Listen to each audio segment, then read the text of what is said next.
หลังจากได้รหัสเครื่องของหน่วยมาแล้วเนาะมันจะมีเลข3แล้วก็จะมีตัว D น้อย C น้อยเนาะแล้วก็มีตามตัวเลขนี้ทั้งหมดเนาะครบตามจำนวนของหน้าจอที่เขาเบิ่งอยู่ในเมนูที่เขาเข้ามาเนาะเอาแล้วออกใหม่ดูออกใหม่ออกใหม่เข้ามารีวิวคืนเนาะตัวนี้จะเป็นเวอร์ชันเนาะออกเมนูทำอิดมาเลยเอาออกมาเลยโอเคคลิกขวาเข้าเมนู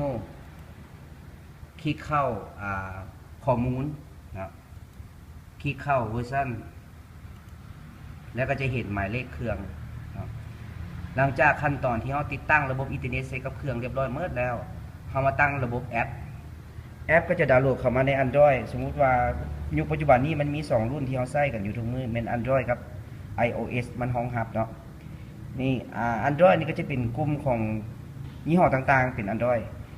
เขาดาวน์โหลดแอป XMEYE เข้ามาแล้วก็จะคลิกเข้าเลขบวกก็จะเห็น3ขั้นตอน1พิมพ์ใส่ว่า DVR 2พิมพ์ใส่ serial number จากเครื่อง3ใส่พอร์ตตัวนี้สำคัญเพราะว่าเขาจำเป็นต้องใส่เพราะว่ามันมีพอร์ตของเครื่อง DVR หันหลังจากแล้วเมื่อทุกอย่างแล้วเขามาคลิกเข้าโอเคมันก็จะเห็นหน้าตาจังซี่แหละมันจะเป็นลิสต์มาของรุ่นอันนี้เป็นหน่วย1 2หน่วย3หน่วยขึ้นไปสมมติว่าเรามี DVR อยู่3บอลเขาก็คลิกเลขบวกนี่เทอร์ละบอลคลิกบวกปุ๊บจะมาเจอเมนูแบบนี้แล้วเขาจะใส่พิมพ์ซื้อจะ DVR 1 DVR 2 DVR 1มันอยู่บอล1เนาะ DVR 2อยู่บอล2แบบนี้นะก็จะมาเป็นลิสต์แบบนี้แหละ1 2 3นี้แหละ3บอลแล้วนี่ตอนนี้เนาะหลังจากนั้นเนาะเขาก็จะเบิ่งว่าตัวที่เขาตั้งมาเมื่อกี้นี้มันจะเห็นบอลเนาะคลิกเข้าเลยแต่ว่าต้องมีความพร้อมในเรื่องการใช้อินเทอร์เน็ตคันบ่มีอินเทอร์เน็ตบ่สามารถเข้าเบิ่งได้เนาะเครื่องรุ่นจะมี2ระบบ1 3G เนาะ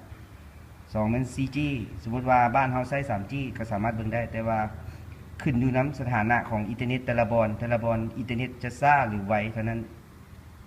ตอนนี้ขั้นตอนนี้แล้วมดเนาะเขาก็จะเห็นลิสต์รายการนี้เนาะ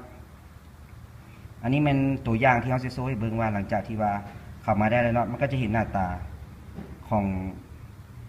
ไอคอนขึ้นมาแล้วเนาะจะโชว์เห็นว่าอันนี้เป็นหน้าบริษัทของเขาตัวนี้ซูมได้แอปตัวนี้สามารถซูมได้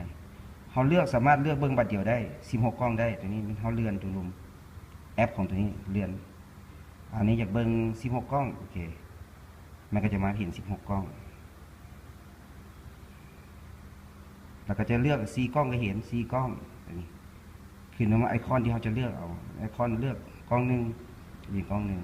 1แต่ขั้นตอนแต่ละขั้นตอนเขาต้อง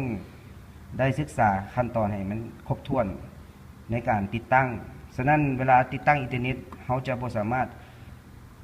เบิ่งได้ย้อนว่าอินเทอร์เน็ตเวลาเขาติดตั้งกับเครื่อง